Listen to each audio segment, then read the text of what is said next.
Valley, hooey Hollywood.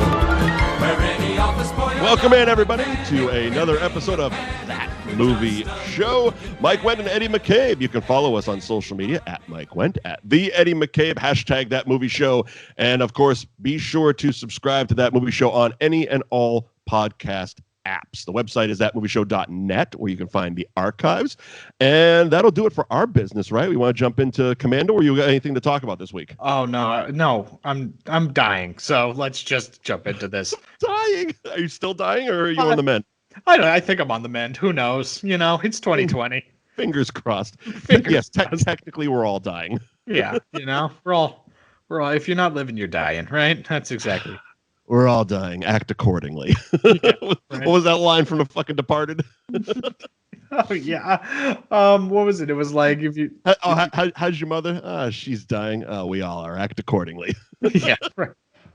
Anyway.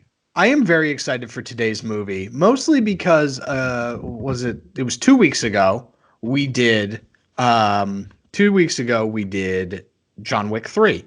Correct. Which is a fantastic action movie. It is. And it's very realistic, kinda. And then we got Arnold today. Oh man.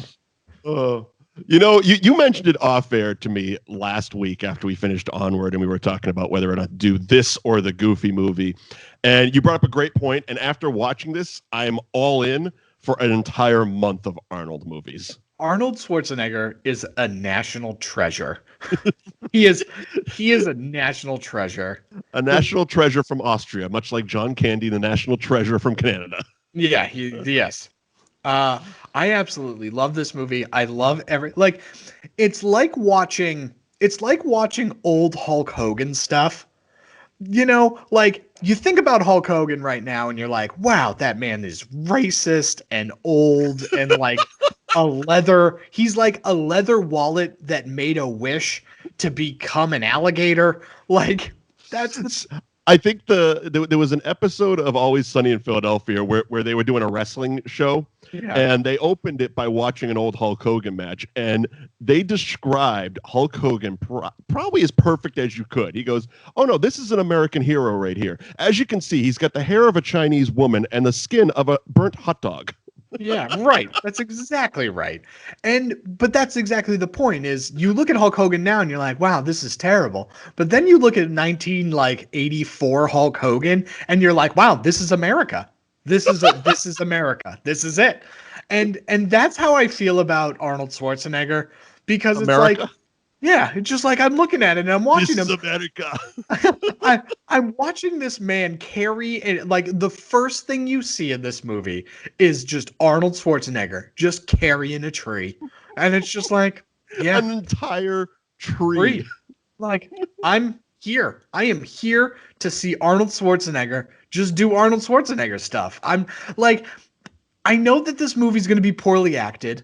I know that it's going to be nonsensical. I know that people are going to die. Oh, yeah. I'm here for it. And I'm here for all of it. So if you haven't figured it out, we're doing Commando today. They hunted him down. You know, Colonel, we went to a lot of trouble to find you. They murdered his friends. And they took the only thing he would kill for. If you want your kid back, then you gotta cooperate. Right? Wrong. Now, somewhere, somehow, someone's gonna pay.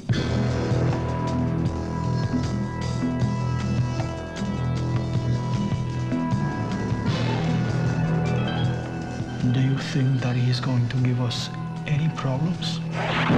You'll do exactly as he's told. Hasta luego, fellas. You're a funny guy, Sully. That's why I'm going to kill you last. Are you gonna tell me what's going on or what? No. Don't disturb my friend. He's dead tired. What are you doing? Helping you get her back.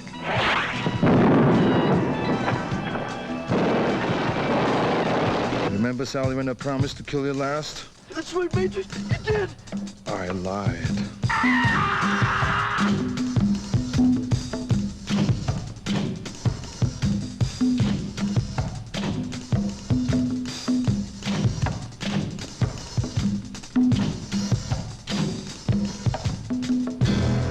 If it's a mission no man can survive, he's the man for the job.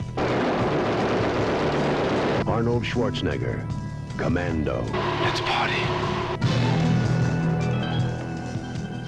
Commando was released on October 4th, 1985. It had a budget of $9 million, which in this day and age, that's fucking modest. Yeah. It brought back $57.5 million at the box office, which also feels low in today's standards. It was directed by Mark Lester. It was produced by Joel Silver. Of course it was. And it was written by Stephen E. D'Souza. Does that name ring a bell, Eddie? It sounds familiar, but I can't place it. He also wrote in the archives, thatmovieshow.net, Hudson fucking Hawk. Yeah. You know what? Of course he fucking did. Of course he did. The movie stars, of course, Arnold Schwarzenegger, Ray Don Shawn, Dan Hedaya, Vernon Wells, Alyssa Milano, Bill Duke, and, you know, we got to throw it out there because it happened. Featured extra Bill Paxton. Yeah. I was like, it was funny because I was about like 10 minutes behind watching this. Okay. Like when we were both watching this, I was about 10 minutes behind you. And that was really funny because I got that and you're like, look at Bill look at Bill Paxton. This was actually made, the funny thing about Vernon Wells and Bill Paxton being in this was made the same year as Weird Science. Oh, okay. Which Bill Paxton obviously was in as Chet. And Vernon Wells basically recreated his character from Mad Max 2, The Road Warrior. Yeah. Which it's amazing. Vernon Wells, by the way, I looked up his IMDb. One of the hardest working actors in Hollywood. Like, he has more credits in post-production right now than most have in their entire IMDb. Like, his 2020 is loaded. Yeah, I mean, he's definitely in that I recognize this guy, so he's going to be in my movie because he's probably cheap. Like, he has 195 acting credits. Jesus. Okay. That's Nicolas Cage level. Right? He takes everything. The cool thing about Vernon Wells is when he looks like he's got two looks, and it's always that like, who the hell is that guy? It's the one from Commando, where you see him with hair. And then it's the Road Warrior one with the mohawk. And it's like those two guys don't look like the same fucking guy. You could put those two pictures up, Vernon Wells and Commando, Vernon Wells and Road Warrior, and be like, yeah, those aren't the same people. Like, they might be cousins, maybe distant, but it's always amazing to me. And in the same year, he did Weird Science in that same getup. But this was also, Commando was kind of like the beginning of the Arnold boom into these movies. Oh, yeah. He did Terminator the year before. Yeah, and it's funny because they play on that a little bit with the I'll be back, Bennett. Yeah. So Terminator was the year before, and then he did Red Sonja. Yeah. Commando. Yeah. Raw Deal starring Jim Belushi.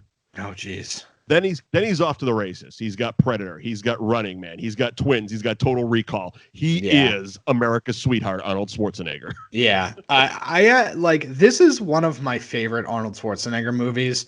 And it's tough because you just listed a bunch of them. I mean, you know, he's in arguably one of the greatest sequels ever made in Terminator 2. Which, funnily enough, the mall in this movie is the same one they used in Terminator 2. Oh, yeah. And I was also right. I looked it up. That mansion at the end of the movie is the same mansion from Beverly Hills Cop where Eddie Murphy is fighting with Victor Maitland. Okay, that makes sense. As I text you, it's probably listed in the back lot as action movie mansion set. Oh, it has to be. It absolutely has to be. Because it was beat for beat. It was like if you watch this and the end of Beverly Hills Cop, it's basically beat for beat the same setup. So it's like, oh, we already got these plants wired. Can you just shoot them? Yeah, right. Yeah, we got these spots in the lawn already wired. Can you just kind of walk by those and have the guy springboard off of them? It's already loaded up. Right. This is we already have the breakaway glass. Can you just run through that one? Why do we need that window? That one's already set. Yeah. So I absolutely. We could do an hour just on the last act of this movie, starting with him in a Speedo on the water. Oh, yeah. I mean, he basically did a triathlon. It is a tale of two movies. Like, it's a tale of two movies. The premise of this movie is absolutely bananas because the movie starts and a bunch of like super secret like commandos are all being murdered. And And so this general just goes to Arnold, who's like the last living one. Yeah. And is like, hey, look, because Arnold Schwarzenegger, I'm assuming, is retired. Who knows what happened to his wife? She died in childbirth. It's very briefly overlooked maybe you didn't see that because I realized that my Blu-ray is actually the director's cut, which I didn't know until I opened it today. Okay. So there was, I believe, 2 car scenes with Ray Dong Chong where there was a little bit of exposition, and one of them said that her mom died in childbirth, Alyssa Milano's mom. So if you didn't see that, that was part of the extra shit. Yeah, I didn't see that. I've only seen 1,000 times. Mm-hmm. So I've never seen the director's cut. Okay. So again, I didn't know it even existed. I didn't know it existed. I pulled it out because I bought this very cool looking steel book about 3 years ago. It was still in the plastic wrap this morning, and I open it up and I'm looking. I'm like, oh shit, that says director's cut. And I mean, there was a couple. The end scene had a couple extra bits of like when he's throwing the bandsaw thing, the buzzsaw things. One of them gets stuck in a guy's neck, and there's an extra bit of like spurting blood shit. Which I'm guessing. I'm like, okay, that's probably a little bit extra. And there was a little extra in the car scenes, I'm guessing, because they kind of talked about his ex-wife in one of the scenes. Yeah, because they don't talk about that. I mean, this movie is very streamlined when it comes to like where this movie starts, and it is off to the races. You know, I kept thinking, especially in the end action scene, it's literally like if this wasn't made in the 80s, this would be a Black Dynamite like parody of an 80s movie. Oh, of course. The action, you mentioned John Wick, and the action in John Wick is very fluid and very choreographed and very well done and convincing. This is literally like head, gut.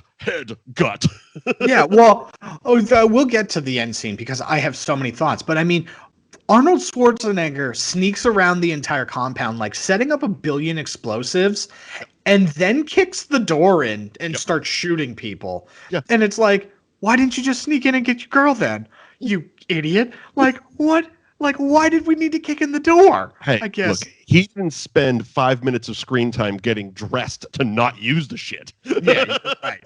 You're right. And we'll get there because there's a bunch of bonkers bananas nonsense that happens way before that.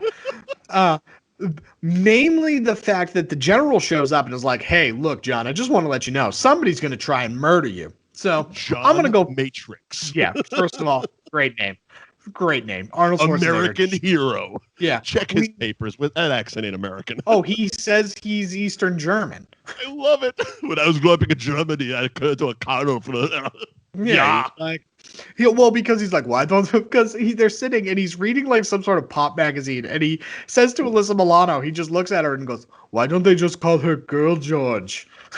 like that was. By the way, that whole like opening credits scene, because they do a pre-credits where his group of commandos are getting killed, but we don't know obviously that they're his group because one's a used car dealer and the other one just gets woken up taking his trash out and gets blown away. Yeah. But anyway, Bill Duke is killing everybody.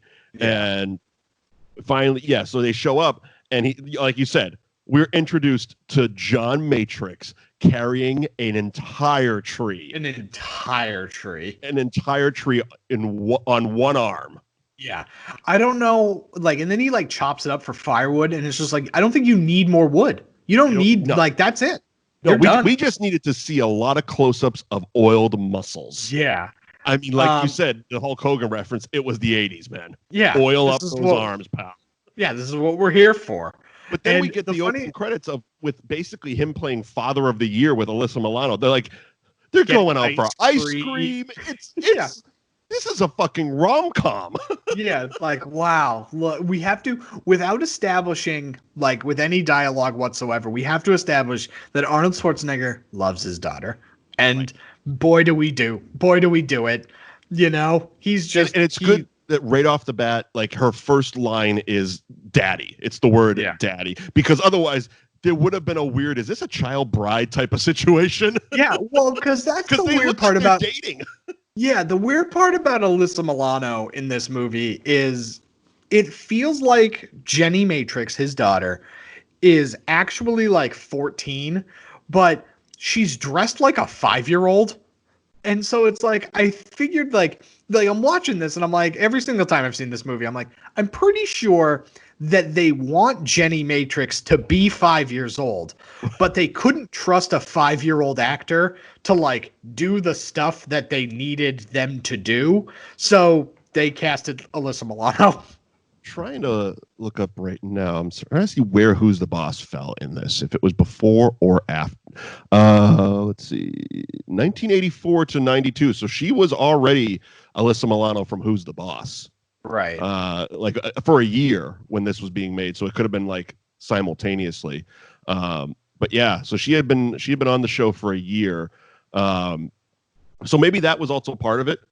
It was one of those things that, they wanted her to be younger, but, also Alyssa Milano is, we got this TV actress. Right. Yeah. It feels weird because, like, again, like the overall outfit that she's wearing just makes it like, it's like. Also, I get it. He's Arnold Schwarzenegger. You need him to pick stuff up and put stuff down. But the fact that he's carrying her like a little child a lot, even in the end, like the end one especially, because her legs are just long and dangling around. And I'm like, let her walk, man. She's like damn near an adult. Yeah, right. Again, she's like a teenager, right? And again, you wanted this girl to be like the character is supposed to be very young because apparently, you know what I mean? Like that would be my guess.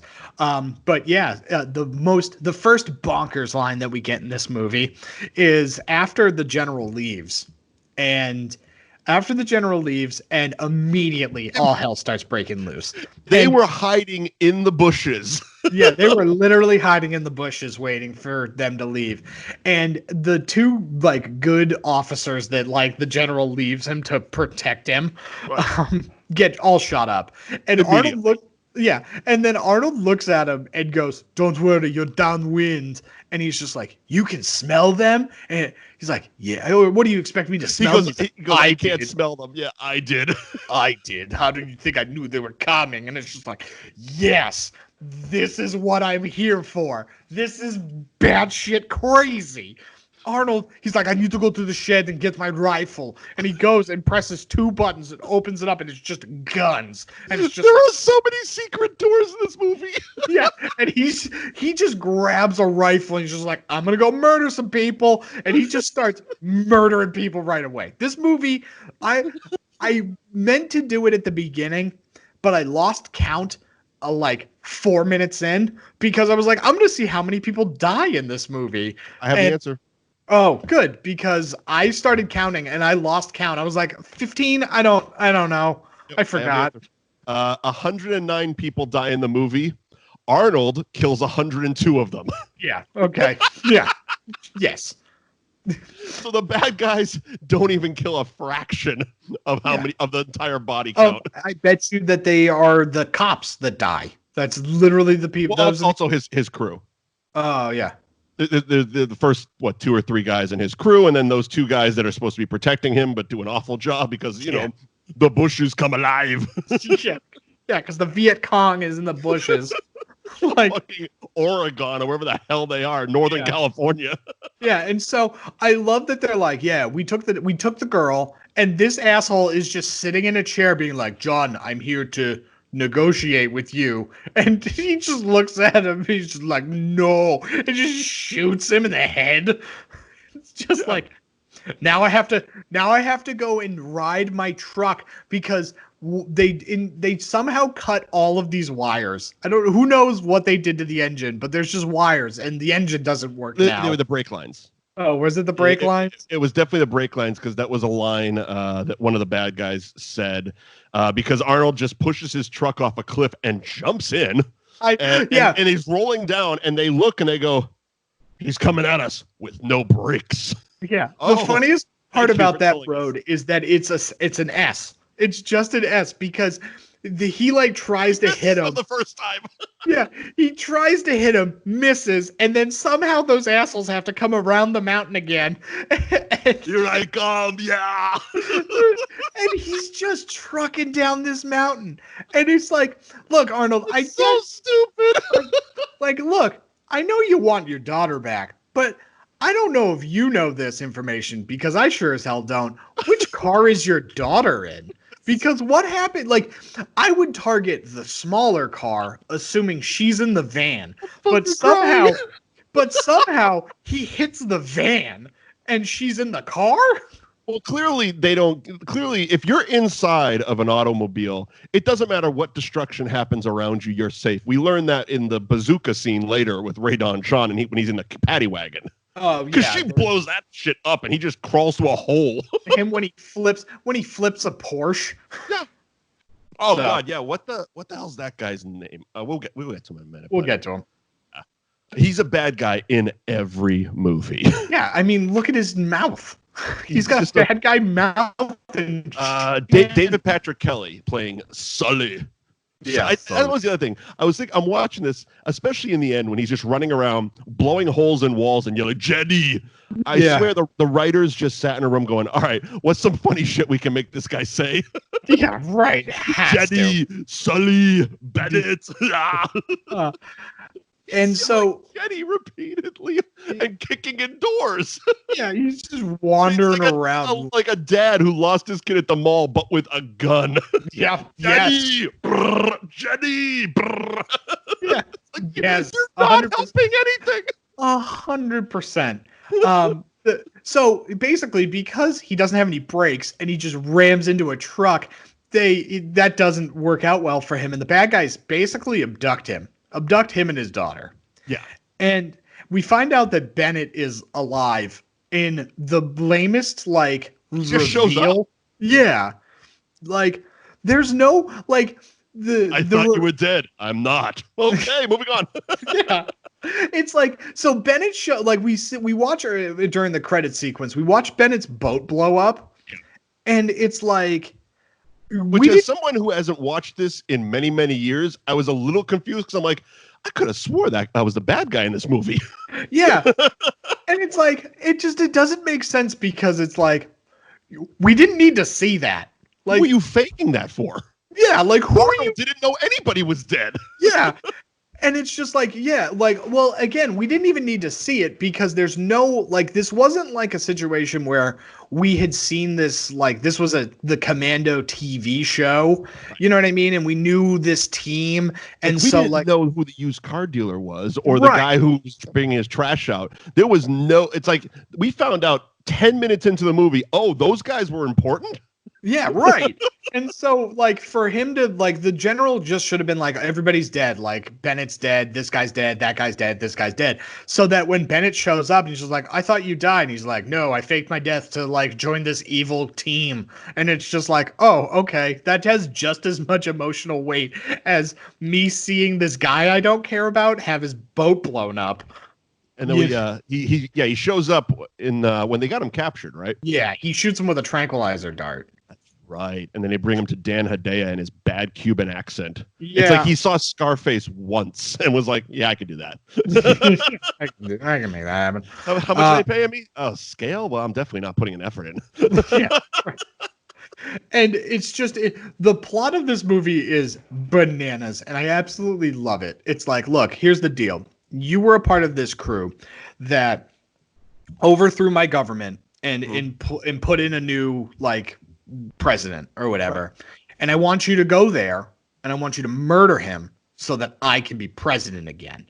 Yeah, so that's kind of it. Like he was basically like a president or a dictator or something of a country. Right. He was a president or a dictator of a country, and then Arnold Schwarzenegger and his team went in and, like, overthrew this government, and it was like very yada yada over. It was super yada yada over, and it was just like, yeah, we installed this new president, and you need to go and, like, because he trusts you, you need to go and then, like, kill him so that I can be president again. But it's so interesting that the bad guys that Dan Hedaya, who is this foreign dictator, chooses are mostly American. Yes. Except for Vernon Wells, who's Australian, but was part of the crew because apparently we were just recruiting from every fucking country. Yeah, of course. It was an all-star. Like Bill Duke, and Bill Duke is, American, and fucking Sully's, all these people he's got like an American crew of heavies, basically. Yeah. Well, it's like, where are the foreign nationals that want to help you here? Yeah, right. It's weird because you also have an army. Was this just like thick motherfuckers for hire? Yeah, like, what's going on here? What? And you also didn't get the muscly one because that's Arnold, and everybody else is a little doughy. They're a little like Bennett is very cocky for as doughy as he is. Yeah, you really. I think that's also part of why I didn't recognize him as much from the Road Warrior, because in the Road Warrior he's fucking. He also could have been the shoulder pads. The shoulder pads might have helped. He was kind of loaded up with those. But yeah, it's like, did you just like sit at home and drink for the last 4 years? Yeah, because your arms are kind of like limpy, and you got a big old belly. I mean, yeah, pro wrestler, I guess. Yeah, right. But then it's like, yeah, do you really think that it was going to down with? Because he's wearing chainmail the entire time, and that's just nonsensical. Well, he did say in an interview that when he was creating this character, he was basically going to make it Freddie Mercury on steroids. Yeah, well, he missed the steroids part. Well, he's definitely larger than Freddie. The mustache is in play. Yeah. The attire's on point. It's just, 2X's bigger than Freddie's. Yeah, you're right. You're right. And so the weight part of the steroids. He stopped. He didn't lift. He's like Fat Mac on Always Sunny. I'm cultivating mass, man. This is going to be awesome when I'm done. Yeah, because he's just a goob. He's just a goob.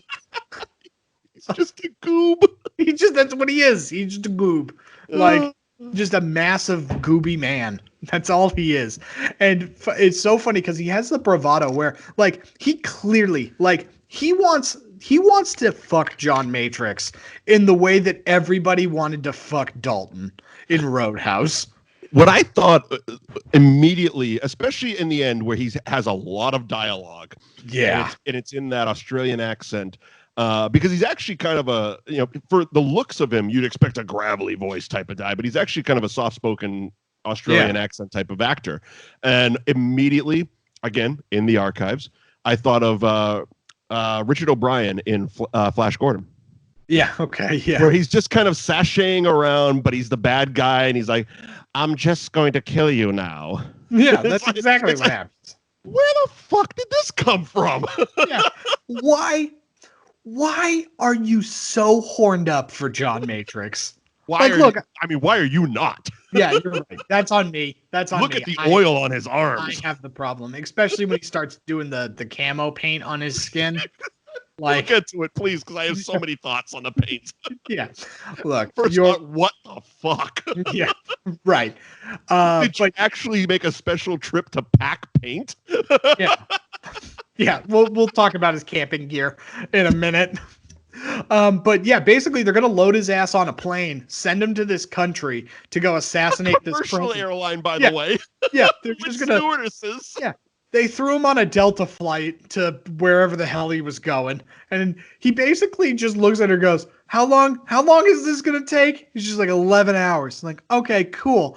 I have to get off of this plane and then go murder everybody in 11 hours. Well, the best part is that he goes on with basically a chaperone. One of Dan Hedaya's guys is a chaperone, and immediately gets on the plane, and he asks for a pillow and a blanket, and then breaks his neck in front of everybody, and then just kind of covers him with a blanket because, as you do, and he escapes passenger 57 style, where, as everybody knows, there's a secret hatch in the belly of a plane where you can escape a plane.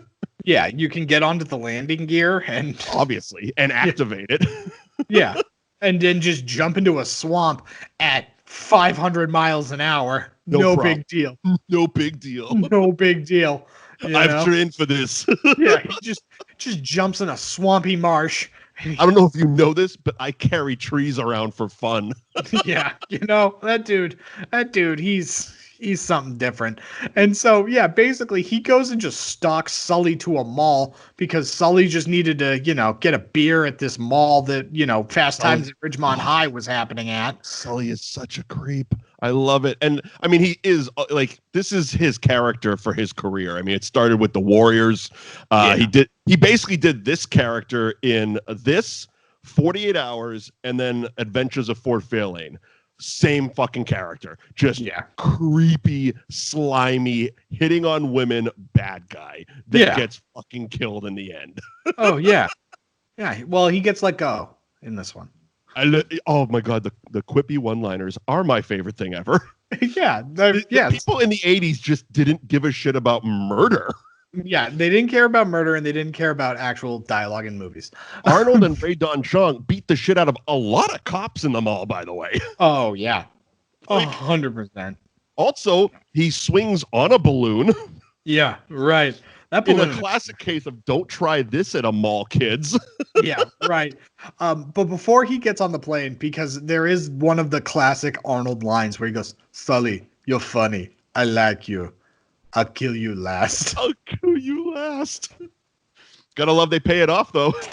I know. And it's so funny because basically this entire sequence, they like he finds out that John Matrix is not on the plane and is like, oh shit, I gotta go like tell somebody. And of course, Arnold Schwarzenegger rips a payphone out of the ground and just tosses it because it must be nice to just be born with superhuman strength. Yeah.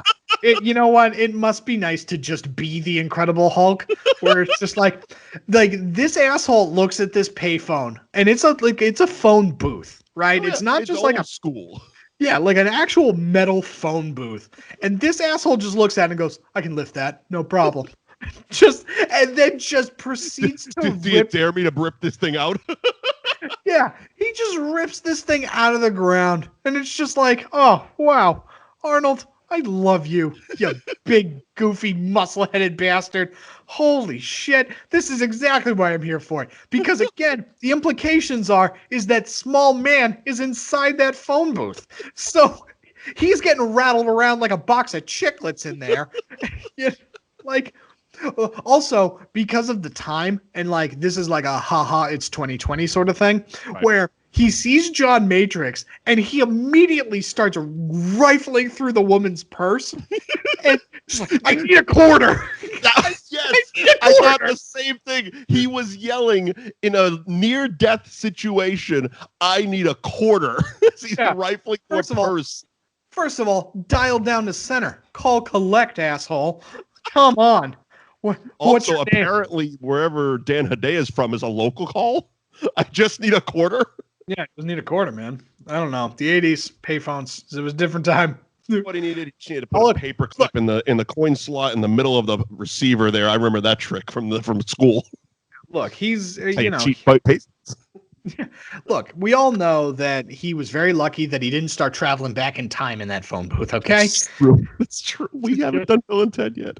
Oh, I love Bill and Ted. But we know how much I love Keanu. It's true. And I watched Bill and Ted and had a conversation with Pam Grier about it. So there's a fun little story we can do when we do Bill and Ted.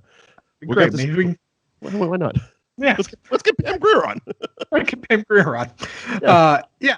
And so they end up just driving through the hills of Los Angeles, I'm assuming. Well, he basically abducts. Well, no, I don't know how you explain it because Ray Dong Chong is just she's an innocent bystander that gets creepily sexually assaulted by Sully, and then he steals a quarter from her, and then she just joins the fight. Yeah, she's just on board. Also, it's weird that Arnold unnecessarily ripped the seat out of that car. It was very weird. Dude. Notice neither one of them, even though okay, so here's the funny thing about that, because later in the movie, they're in the same car.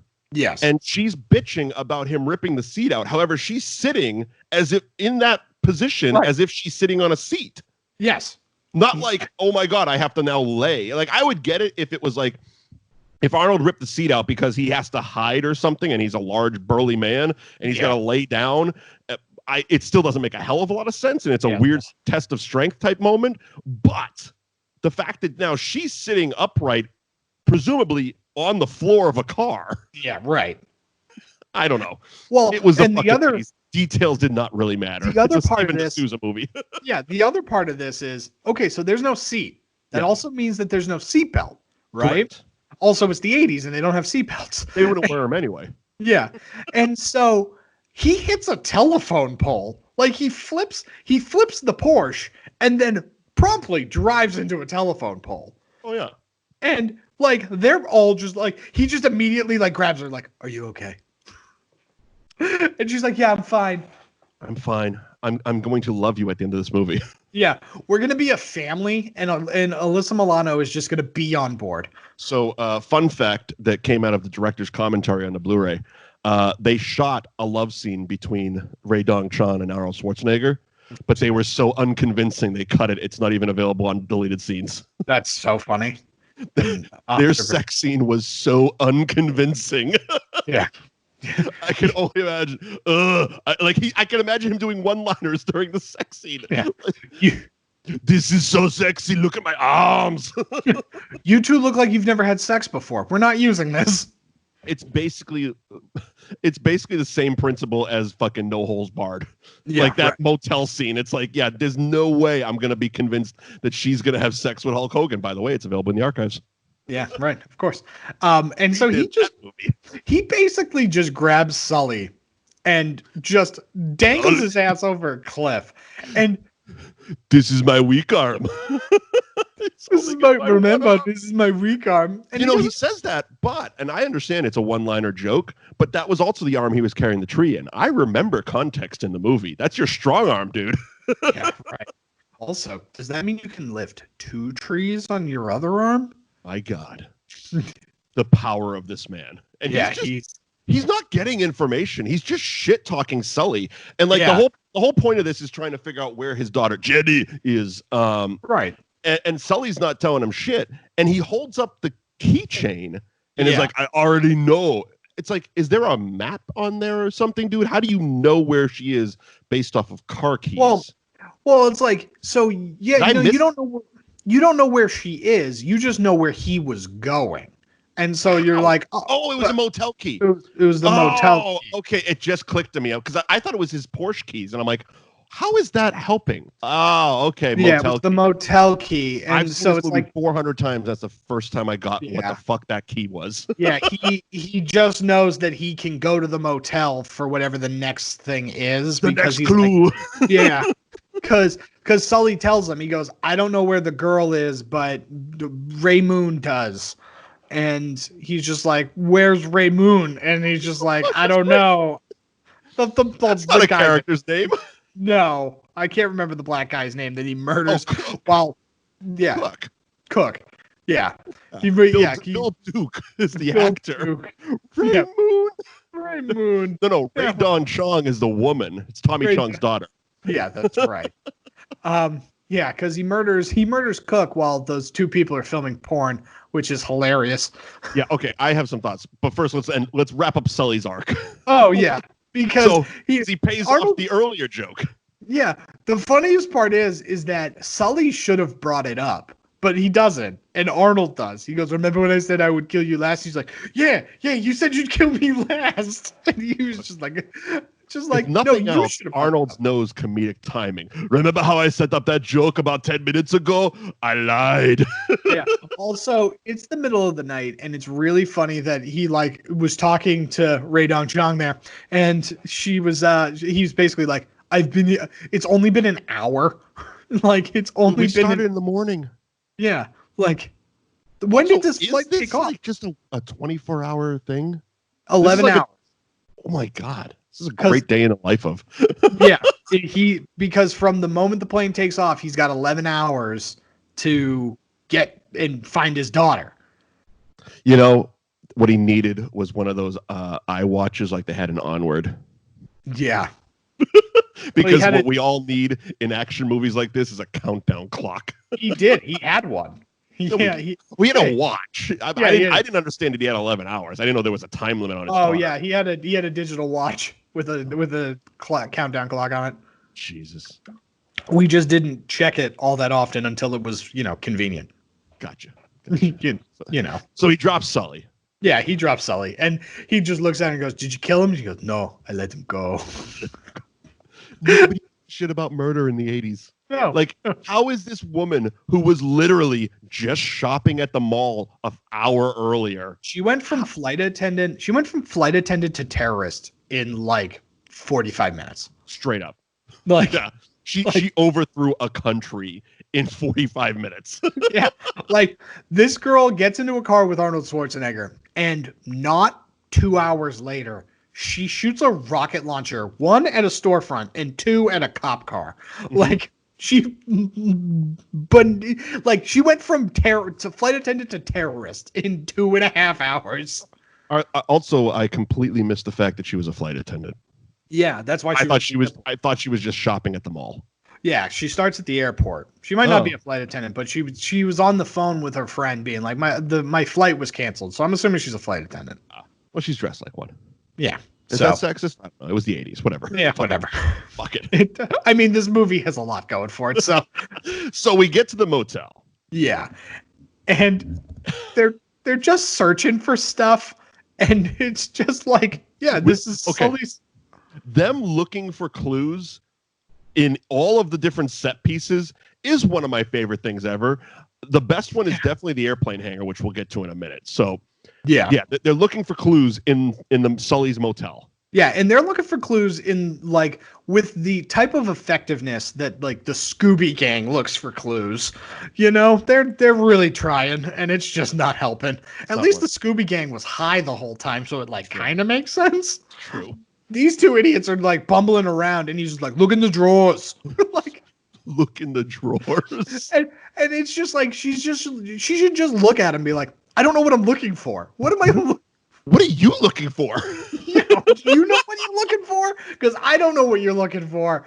You're looking for your daughter, and you're looking for something to know where she is. Look, basically, we were looking for an excuse to waste some time so Bill Duke could show up and we'd have our next fight sequence. Yeah. And so because the Green Beret is going to kick your fucking ass. I eat green berets for breakfast, and it's a good thing I'm hungry.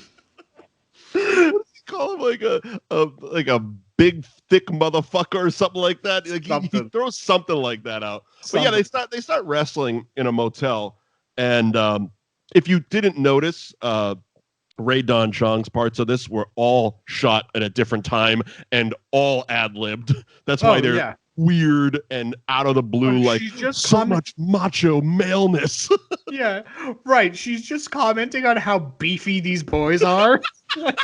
Like, a lot of beef, pal. What are you doing over there? Just commented on, like, oh man, they're fighting over a protein shake, and it's just like, lady, what are you talking about?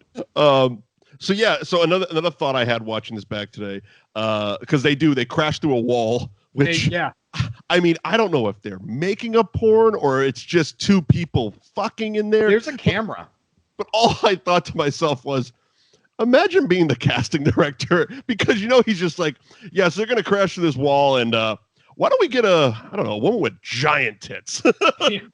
Big wouldn't do. We need giant ones. Look, because that's all I could see when they crashed that wall. I'm like, Jesus, those are really big for this movie. Yeah. Well, and it's just so gratuitous. Like they're also just commenting, like, "Ooh, look what's happening here." It's like, does nobody give a shit that men are dying? Yeah. Well, it's like these two burly men just busted through. You're in the middle of making a porn, and it's just like, oh, are we tagging in? What's happening? What's happening here? My gosh, look at all this. Ooh, this gets me going. Does it? Yeah. Someone should be calling the police. Yeah, somebody should be calling the police, because this dude somehow stakes him through the heart on like a conveniently placed table that broke. Yep. Yeah, and then tries to question him. Yeah, he tries to question him when this dude literally is dying. There is a table leg sticking through his chest. He's got blood and shit coming out of his mouth, and he's like, "Where is she, Cook? Come on, tell me." And he's just like, gurgle, gurgle, gurgle. Like, fuck like, you, bro. You see, like, the gallon of blood all around this guy's body? That means you're not getting an answer. He's dying. And then basically, Flight Attendant McGee over there, she ends up finding the most, like, the biggest, like, MacGuffin of all. She's like, look, here, I found this. And again, I'm glad that you said it, because I didn't think of it until right now. This becomes a Scooby-Doo. Oh, because they're like, oh, it's Cook's car. Let's search it. And here's 5 minutes of them looking through the car. Arnold is just looking literally at an empty trunk until she finds a receipt in the glove box for Invoice in the glove box for an oil company that provides oil to airplane companies. She knows that because she's conveniently getting her pilot's license, and her instructor gets the plane's gas from that same company. And there's an airplane hangar right around the corner. Must be where the planes are. Let's go. Yeah, right. And Just they like, take his holy, pimp fucking Cadillac. I'm to the sorry. airport. Yeah, and it's like, I'm sorry. Did Evel Knievel make this jump? Because you're making leaps that are impossible. Like It's talk wonderful, but talk not about as wonderful as the searching through the airplane hangar. Yeah, because Arnold goes through and scopes out the whole thing. He's just like, I can't find anything. And they're like, oh, well, let's go in this office. And they go in the office, and all of a sudden, he's MacGyvering the fuck out of the rest of the movie. He's literally sitting there with a protractor, drawing lines, and he goes, oh, look, it connects to here. This is a designated island. It must be where they are. And I'm like, what the fuck am I watching? Yeah. First of all, why hasn't anything blown up in the last 10 minutes? And what is happening in this scene? Like, they're literally just picking up random pieces of paper off the ground going, this must be the receipt for this that goes to this, that goes to this. Oh, yeah, and longitude, latitude goes to this island. It's where they are. And I'm like, what? Yeah. Yeah, you Either yada way. yada. Yeah, you yada yada all the way to the island. Which, look, here's the deal. I didn't really actually need you to like come up with like a reasonable reason to get to this island. I just needed you to go to that weird strip mall gun store and then just buy like just rob it. Because look, we need to get to Arnold's Speedo like rowing. Okay, so first of all, that is literally the Toys R Us of gun stores. Yes. In the front. Yeah. He finds a fucking backhoe and drives that right through the front of the store. Yep. Okay. And then he just starts busting every piece of glass with his arm, pulling knives out, pulling grenades out, pulling this out. Then he goes over to the register because he's obviously been to this store before and starts going, it's here somewhere. And I'm like, what is he? And again, I haven't seen this movie in years. Yeah, right. And I forgot. I'm like, what is he doing? Is he trying to rob the register? And all of a sudden he goes, there it is, click. And the fucking back door opens up and there is a closet of bazookas and grenades and more flak jackets. It's like everything has a secret door that's full of guns. Yeah, that's the funniest part about this is just like, look, I can't just have regular guns. I need to have military grade guns. And I need to carry them with one arm. Yeah, so of course I have to go to the gun store and they have to have a secret room with rocket launchers. Yeah, I mean, this isn't like having like secret dirty shit in plastic bags under the register type of stuff. This is a full-on second store. Yeah, you have like a black market store going on here. And then full-on second store. And then conveniently gets arrested. Oh, I mean, like they spent 10 minutes shopping and I'm sitting there like, all right, at what point is this just going to be a waste of time? The cops show up. Yeah. Well, and it's like, first of all, why do the cops need to show up? Is it because we need the flight attendant McGee over there to actually save Arnold to like get involved? Like, why do you need to have him get arrested right now? We were permitted to blow up a storefront and a truck. How the hell else are we going to fit it into this island adventure movie? Yeah. Let's arrest Arnold for 5 seconds. Yeah. And then obviously she's fallen in love with him on this journey. Of course. So she's going to Stockholm save the syndrome. day. Because, you know, you wouldn't just be like, oh, well, okay, this psychopath who I've watched murder many people is now arrested. I'm taking this pimp's Cadillac and going the fuck home. Yeah, right. Excuse me, I've been kidnapped, possibly sexually assaulted, and held at gunpoint for the most of this movie. Help. Yeah. Instead, I'm going to shoot a rocket launcher at a truck where the guy I'm trying to save is inside. Again, it's like a force field. Yeah, Cars are force fields. Yeah. She also destroyed a store. Oh, like, yeah, they're out of business. Yeah. Yeah. Goodbye. Insurance was good in the 80s, though. I'm sure they're doing fine. I did appreciate that she did fire it backwards, though, because, like, realism here.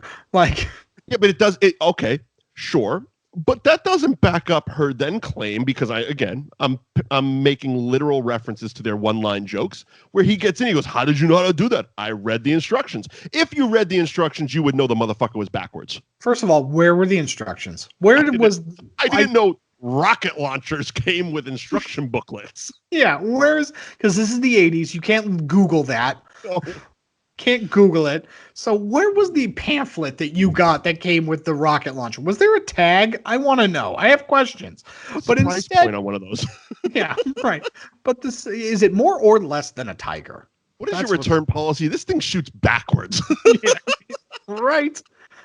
Oh, Christ. And so, yeah, they end up we basically immediately smash cut to Arnold in his Speedo. Yeah. we jump right to there. Yeah, they do get in a plane. They hop in a plane and they take off and they're like, "Look, we need to talk to the general." And they're like, "No, you can't talk to the general." And he's like, "Fuck it, I'm just gonna go in with the Speedo then." And it's like, okay, I guess that's where we're at. Well, I love the fact that when they get to that was another thing in the airplane hangar when they're doing the searching. She brings this picture over and goes, "This is an amphibious airplane. It must be the one we need to take to the island." Yeah, right. You're just pulling Polaroids off the wall. What the fuck? Yeah, that type of gas is for an amphibious aircraft. It's like, what? I know that this amount of gas fits this plane specifically, and this plane is at the docks. Huzzah! Yeah. Let's go. So two henchmen who are born to die are shooting at Arnold while Ray Don Chong is just panicking like an 80s woman does in the cockpit because, she can't get it off the ground. He comes in, mansplains the fuck out of it by just punching the gears and goes, "It always works," and then goes back to shooting people as they take off. Yeah, and then she's like panicking because it won't take off, and then he just just throttles it more. Because, planes and VCRs in the 80s always worked with a little bit of brute force. Yeah, right, of course. So they fly to the island. Yeah, and Arnold gets into a Speedo because that's exactly what he needs to do. As you do, man. And he's getting into this little rubber dinghy with two oars. Yeah, right. And he's he's in his Speedo. It's real weird, and it comes out of fucking nowhere. Again, I haven't seen this movie in years, so all this stuff is like, wait a minute, why is he in his underwear? And honestly, I would love to see the conversation happening when he was getting into his underwear, unless that deleted sex scene was on the plane. They landed and like, "Wait, let's get some Saturday Night Beaver." Yeah, right. It has to be. There has to be something because, I just practically, why did you strip down? Why did you strip down to a Speedo? Where did you get the Speedo? You know why. You know why. Because we had the triathlon our ass to the island, and then we needed a full scene, 5 minutes long, of him dressing in commando gear. Oh, God. And it's so great because tying the boots, clipping the clips, loading the guns, putting on a belt and a vest and a thing, and then the paint. The paint. I'm pretty sure he puts on the paint before the vest. Oh, man. Why? I mean, look, I get the functionality of the vest. You can hang your grenades off of them. You can put extra clips in your pockets and stuff. Okay, fine. Boots, you can put knives in them. Cool. Then he literally takes a black thing of fucking paint and starts painting his arms, painting his face. And I'm like, you're at a tropical resort, pal. Yeah, right. This is basically Turks and Caicos, and you're coming in painting yourself. You look so out of place. Well, and then the worst part is that his strategy. He sneaks around the entire place, which is okay, yeah, that would make sense to have the camo paint on you because you're trying to blend in and all that stuff. But after you rig all the bombs to just blow up those two places, you kick the front door in and just start shooting things. And so it's yeah, man, you didn't need the camo paint because it blows up 4 buildings. I don't know how long because the whole rigging of the bombs all took about, I don't know, 10 seconds, 15 seconds of screen time. Yeah. But it blew up half the island. Oh, yeah. Oh, yes. Was he there for an hour sneaking around loading this thing up? Like, first of all, what was in those buildings? Because it definitely wasn't people, because a wave after wave after wave of bad guys still just show up. Very thin wood, apparently. Yeah. Like, what was in there? There's also two, like, people. There were, like, two, like, scarecrows that were propped up out front that got blown up, and that was pretty fun. There was a ton of dummies being thrown around this thing. Like, that's all I saw in this third act was stuntmen doing bad flips and dummies being thrown off of high places. Oh, yeah. And because basically this dude he kicks the front door in and he just starts having a war with an army. Yeah. Like this is the type of thing that you laugh at about like 80s action movies because he's just running through this building. And the fact that this was really the first of at least Arnold's action movies, it's like you can see that this was the blueprint for many, many movies. It's like we don't need a deep story.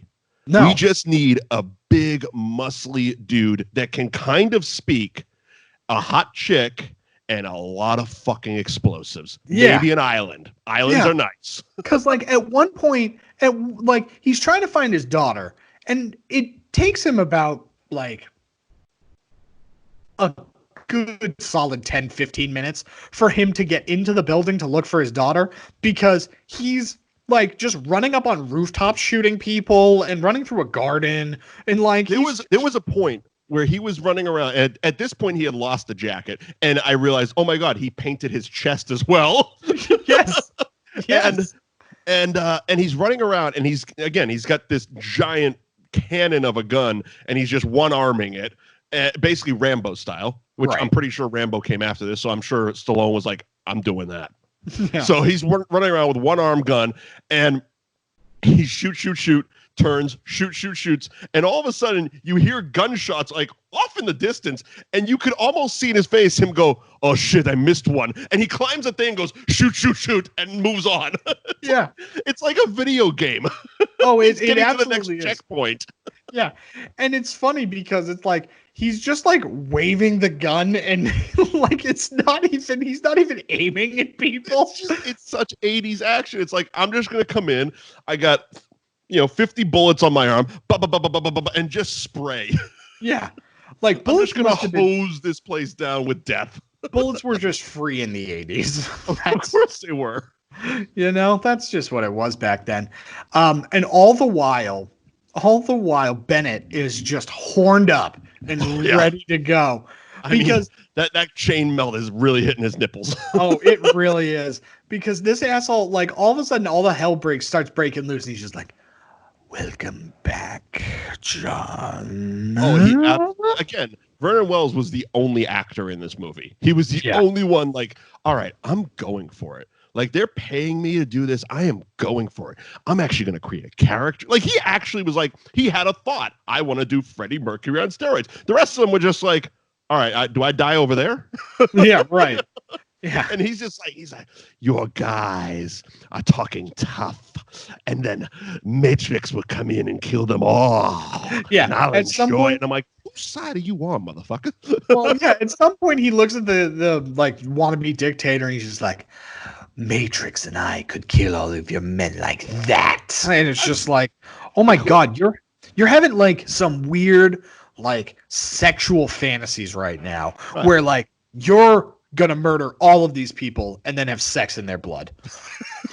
Like, yes, like that's what's happening. Yes, like you're weird. So all the while, Alyssa Milano has basically found a weird opening in the wall of this mansion. Like, it was so bad. It's like there's this beautiful like living room type room that's furnished walls and all this stuff, and then there's just one section of unfinished wood. And it was like a door to like the outside that they'd boarded up. Is that what happened? Okay, because I didn't really get that. I just saw unfinished wood in this beautiful room, and somehow she was able to get one side of the door handle off and just kind of jimmied the wood out, crawled through, and then Bennett just Incredible Hulks his way through the wall. I'm like, I said it while I'm watching about that wood sucks. Yeah, right. Well, and that's the problem. That's probably the funniest part about this whole movie. It's like a Roadrunner cutout. Is on the one hand, you have Arnold Schwarzenegger, who's buff and tight. You know what I mean? Like this dude, he is rock solid, right? And then on the other side, you have Bennett, who's supposed to be his contemporary. And again, that man is a goob. He is just a tub of goob. That is what he is. And it's just like, you're not the same person. Like this would have been like a prime, like obviously it happened before, but this would have been a prime like Stallone versus Arnold sort of situation where it's like, we're the same, you and I, and like I'm the bad guy, you're the good guy sort of thing. But it's just like, Bennett, man. Could you say we are like twins? Yeah, like twins. You know, but it's just like, God, Bennett, you're hulking through this wood like it's nothing. And it's like, I'm pretty sure you're going to get winded going up the stairs, brother. Like what are you talking about? Bennett wasn't horny. He was just gassed. Yeah, it was both. He was definitely gassed and horny, which is a terrible place to be for some sort of chainmail wearing serial killer. So this is where Arnold's running around the mansion, like I mentioned earlier, like a parent who lost their child in a mall, just Jenny, clack, clack, clack, clack, Jenny, kicking a door.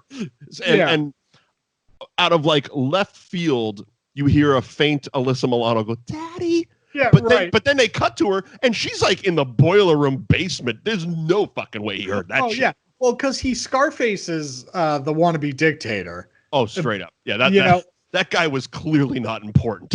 Yeah. Bennett was the real bad guy. We just needed a other story. Yeah, and so, that dude dies, and then, you just hear this faint, Daddy! And it's just like, oh, she's downstairs.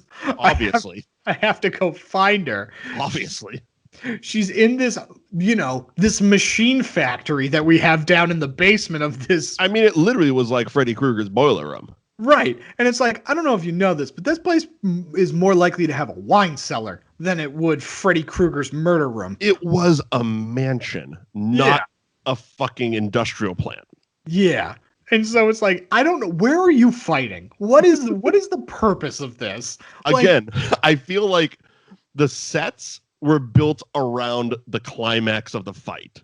Yeah. They needed to justify Bennett having a fucking tube through him so Arnold could say, let off some steam. You can't get that in a house. Right. Yes. Like you don't get that. Even if you throw him into the laundry, you don't get that. Yeah, enough steam. You need an industrial steam plant, which apparently this mansion has. Yeah, well, maybe that's that island's export is just steam. They export steam. So, because Bennett basically, he grabs Alyssa Milano for a brief moment, and he shoots Arnold in the shoulder. Yeah, and Arnold pulls the, you don't need the gun. Let's go mano a mano. Come on, fight me, Bennett. Put a knife in me, and all that bullshit. Yeah, and this is where Bennett really like gets horned up. He's like, as Arnold's talking, like his eyes are rolling back. He's like rubbing Alyssa Milano's shoulder, and it's getting uncomfortable in 2020. And he's just like, I don't need a gun. Oh, I'm gonna kill you with my hands. Fucking, I don't need this girl. He literally goes, I don't need this girl. Yeah. It's just like, whoa, you are getting far too horny. Yeah, you're getting way too horny to try and murder this man. You don't want to murder him, do you? You want to have sex with him. That's what you want to do. I mean, maybe both. Probably both. I mean, that's a pretty metal shirt right there. Maybe both. Chainmail, he's going to some clubs. He's definitely going to some clubs and getting into some weird shit. And it was the 80s. Yeah. And so they have a fight that is far more even than it has any right to be. Because, again, Arnold is lean and muscular and tight. And Bennett is a tub of Bennett goop. Was shot in close-ups. Yeah. And he's a goop. That's what he is. Yeah, he's definitely not the trim dude we saw in Road Warrior 4 years earlier. No. And so, basically, the fight is whatever. Like stupid. It's stupid. It's more just tussling. Yeah, they're roughhousing more so than anything. But I will say that Bennett does slash Arnold with the knife, but the slash coincidentally disappears in the final scene of the movie. Yes, it does. That was one of my takeaways. The ending is bonkers, but let's continue Bennett. And so basically, he ends up just ripping a pipe off the wall because, again, he's fighting Hercules. Yes. And he just throws it like a javelin. And the implications is that pipe went clean through him. Through his body, also through the metal thing he was standing in front of, thus facilitating the steam from that metal vat to come through the body, through the pipe, and come out the end like a goddamn fire hose. Yeah, like a chimney. Arnold is the strongest being on Earth. He is. He absolutely is. And yeah, we get the great one-liner of "Let off some steam, Bennett." Bennett. Which is so funny because it doesn't mean anything.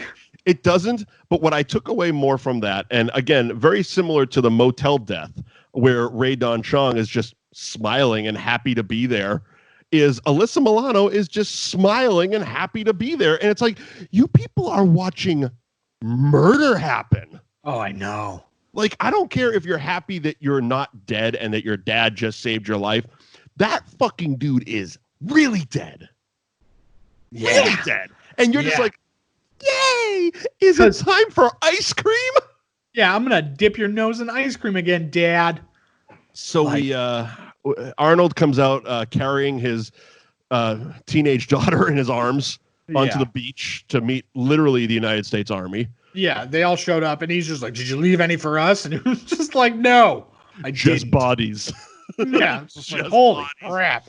Which also I found hilarious that the American Army's Apache choppers are coming in, and then closely behind them is the amphibious aircraft flown by Ray Don Chong. It's like, no, they're not letting you play this game anymore. You're a fucking civilian and probably a terrorist at this point. You're not flying with them. But of course she's on the beach. She's got their plane, and he just walks away. Yeah, well, I get it. It's an 80s action movie, but nobody has to answer for anything in this movie. Well, because Kirby offers him a job. He's like, "Do you want to bring up your unit again?" And he was just like, "No." And he just leaves. Never again. And then Kirby says, "Till the next time." And that makes the weirdest cutting sequence where it's Arnold looks at Kirby, and all this is done in close-up. Yes. Arnold looks at Kirby. Kirby looks at Arnold.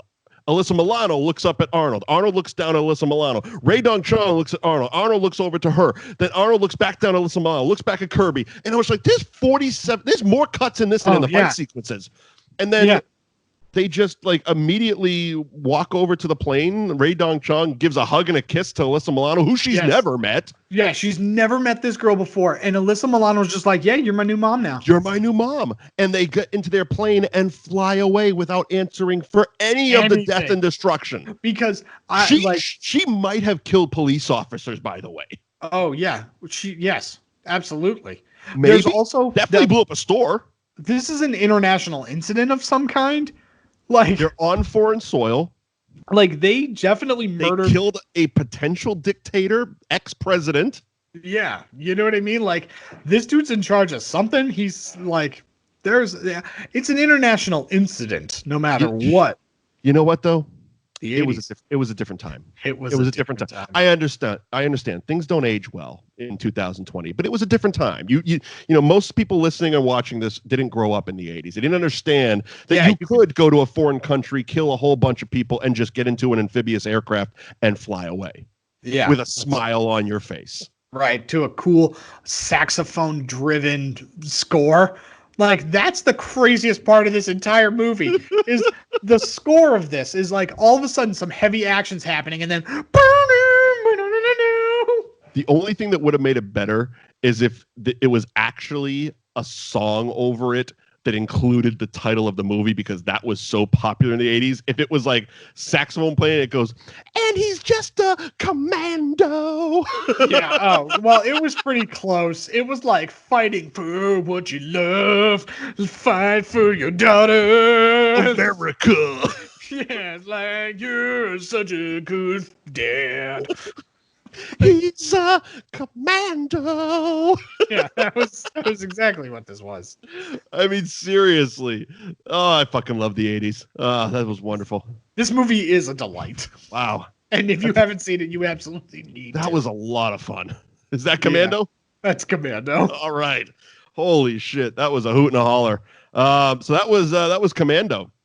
Thank you for joining us on that movie show for 1985's Commando. Yes, I highly recommend going and seeking this out however you need to. I believe the Blu-ray is like $5 to $10. So it's on Cinemax currently. It's on Cinemax if you have that. It's worth a buy. Worth a fucking buy. But yeah, so coming up next week, it was requested on our Twitter, and I think you and I both looked at it and thought, how have we not done this yet? Yeah. Mad Max Fury Road. Yeah. Absolutely. We are driving that action train right through this pandemic. Yeah. I mean, we got to stay sane somehow. Or go crazy. Or go crazy, yes. Oh, what a day. What a lovely day. We're doing Mad Max Fury Road next week right here on That Movie Show. Thank you for joining us. Mike Wendt, Eddie McCabe. You can follow us on social media at Mike Wendt, at the Eddie McCabe. Are you still doing the TikTok, Eddie? I had a break because I was dying, but hopefully I'll get back to it on Monday. Seriously, get back to content creating, Eddie. What are you slacking off here? Spending time in the hospital. What is with you? I know. I'm a monster. I signed up for TikTok. I have no idea what to do with it. Yeah, I'm looking at it and I'm like, I am way too old for this. This is not for me. Everything I see on it just says no. No, yes. do not do this. So I am a voyeur in the TikTok world, if you will. I'm just watching. I'm not going to participate. But Eddie is participating in TikTok, so the Eddie McCabe on TikTok as well. Hashtag That Movie Show. If you want to recommend us reviewing a movie, much like we got for Jesus Christ, I'm babbling here. Much like we got for Mad Max Fury Road on Twitter, you can use hashtag That Movie Show on any form of social media. Of course, the Facebook page is facebook.com/thatmovieshowtv. The website is thatmovieshow.net, where you can find the archives as well as links to the audio podcast. We are on any and all podcasting apps. I actually found out we're on a new podcasting app as well. I don't know which one it is, but someone was recommending a podcast and I didn't recognize the service, so I clicked on it, and of course the first thing I do is search myself. So I'm like, That Movie Show, and I'm like, sure enough, I'm like, we're there. All right. So literally any podcasting app, even ones I don't know about. Yeah, of course. And so I think we'll see you next week for Mad Max Fury Road. Yeah, bye everybody. Bye. That's Hooey Valley, Hooey Hollywood, where any office boy or young mechanic can be